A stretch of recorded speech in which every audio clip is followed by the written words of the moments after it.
నేను ఒకటి అడుగుతున్నా, 25 లక్షల కోట్ల రూపాయలు పెట్టట, 25 లక్షల కోట్ల రూపాయలు పెట్టి నేషనల్ హైవేలు వేస్తారట.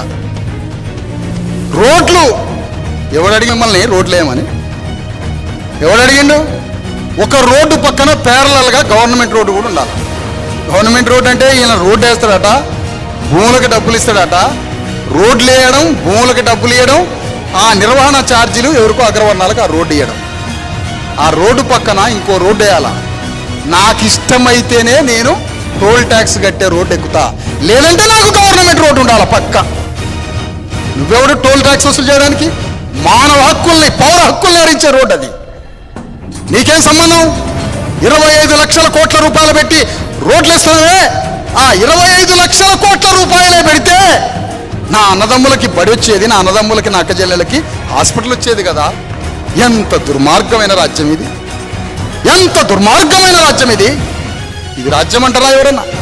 పోనీ 25 లక్షల కోట్ల రూపాయలు పెట్టి నువ్వు పెద్ద పెద్ద 6 లైన్ల రోడ్లు వేసేసరికి ఈ రోడ్డు తయారు చేసేటప్పుడే ఆ రెడ్డి వెలమదూర్లకి, ఠాగూర్లకి, వనియార్లకి, నాడార్లకి, భూమిహార్లకి నువ్వు ముందే చెప్తావు ఈ రోడ్డు వేస్తున్నామని. ఆయన 500 ఎకరం, 1000 ఎకరం పల్లెలలో ఉన్న మన చేతులు ఉన్న భూములు మొత్తం వాళ్ళు ముందుగా కొంటారు.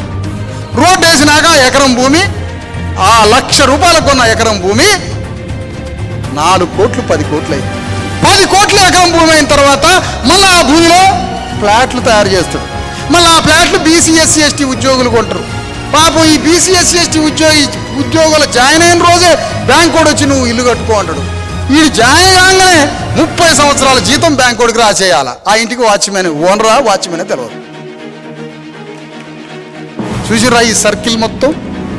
ఇది ఒక రియల్ ఎస్టేట్ గేమ్. ఇది వరల్డ్ వైడ్ దేశంలో నడుస్తున్న గేమ్ ఇది.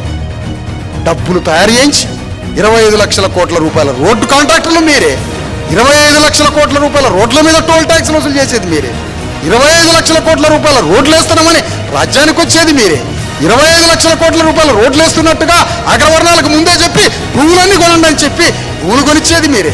ఆ భూములు కొన్న తర్వాత 1,00,000 రూపాయల ఎకరం 10 కోట్లు చేసేది మీరే, 10 కోట్ల ఎకరంలో ఫ్లాట్లు చేసేది మీరే. ఆ ఫ్లాట్లు బీసీ ఎస్సీ ఎస్టీలు కొని 30 ఏళ్ళు బ్యాంకుకి బానిసలం కావాలి. రెడ్డి గారు కూడా అందులో ఫ్లాట్ కొన్నాడు అంటే ఆయన కొండు. ఆ ఫ్లాట్ల వెంచర్లో ఆయన 10 ఫ్లాట్లు బీసీ ఎస్సీ ఎస్టీల మెడకేసి ఆయన ఫ్రీగా ఫ్లాట్ తీసుకుంటాడు. ఇక మనోడు బయలుదేరుతాడు. ఏందని అంటే రియల్ ఎస్టేట్ అంటాడు. ఏందో కాగితాలు పట్టుకొని, అందులో ఏముందో తెలియదు. రోజుకి 500 1000 ఇస్తే అవి తీసుకొని ఇటుపోతాడు. ఏంటంటే రియల్ ఎస్టేట్ అంటే మన మొఖాలకు అది కూడా వచ్చా? మన రాజ్యం వస్తే మనం ఎట్లా చేయాలో మనకు పద్ధతులు ఉన్నాయి. 25 లక్షల కోట్ల రూపాయల పద్ధతిలోనే హాస్పిటల్స్ని, స్కూల్స్ని తయారు చేస్తాము గ్రామాల్లో. తల్లి లాంటి మనసు ఉంటుంది మా ఉద్యమానికి, పార్టీ. ప్రజలు తిండి తినకపోతే మాకు నిద్ర పట్టదు, ప్రజలకు అన్యాయం జరిగితే మాకు నిద్ర పట్టదు, గుండె పగిలిపోతుంది, మాకు గుండె చెరువు అయింది, దుఃఖం మాకు, కన్నీళ్లు మాకు తట్టుకోలేము మేము. కాబట్టి రాజ్యాన్ని బాగు చేయాలి. త్రిపులార్ అని ఒక రోడ్డు వస్తుంది చుట్టూ, త్రిపులార్ అట. రెడ్డి రాజ్యం, రావుల రాజ్యం యొక్క రింగు రోడ్డు అది. ఆ రింగు రోడ్డు చుట్టూ ఆల్రెడీ భూములు కొనేశారు. దేనికి? మరొక 50 ఏళ్ళు రాజకీయాలు చేయడానికి డబ్బు తయారు చేసుకుంటారు. 3 పార్టీలు కలిసి, రెడ్డి రావులు 3 పార్టీలు కలిసి భూములు కొంటారు. తెలుసా మీకు? 3 పార్టీల యొక్క కలిసి కంపెనీలు పెట్టుకుంటారు. 3 పార్టీలు కలిసి కంపెనీలు పెడతారు, 3 పార్టీలు కలిసి వ్యాపారాలు చేస్తారు, 3 పార్టీలు కలిసి భూ వ్యాపారం చేస్తారు. మనం అమాయకులుగా ఎన్నికల టైంలో 500 1000 రూపాయలు తీసుకొని మనం ఓట్లు అమ్ముకునే దేహాలం మనం. వాళ్ళు దెయ్యాలు, మనం దేహాలం.